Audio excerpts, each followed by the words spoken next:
ஓசோ என்ன சொல்றாருன்னா, உணவுக்கும் இறைவனுக்கும் எந்த விதமான சம்பந்தமும் இல்லப்பா. நீ இந்த உணவு சாப்பிட்டீங்கன்னா கடவுள் கோவிச்சுக்குவாரு, இந்த உணவு சாப்பிட்டீங்கன்னா கடவுள் மகிழ்ச்சியா இருப்பாரு அப்படின்லாம் எதுவுமே இல்லை. அதனால உணவுக்கும் கடவுள் கோவிச்சுக்குவாரு அப்படிங்கிறதுக்கும் எந்த விதமான சம்பந்தமும் கிடையாது. உணவுக்கும் கடவுள் தண்டிப்பாரு அப்படிங்கிறதுக்கும் எந்த விதமான சம்பந்தமும் கிடையாது.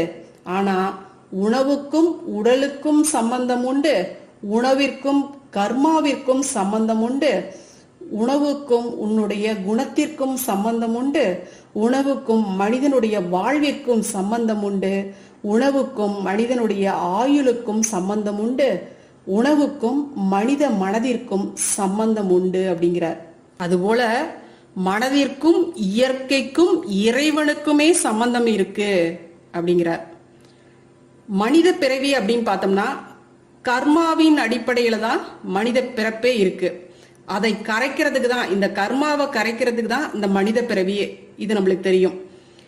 தாவர உயிரினங்களுக்கு கர்ம பதிவுகள் குறைவு, ஆனா மாமிச உயிரினங்களுக்கு கர்ம பதிவுகள் அதிகம்.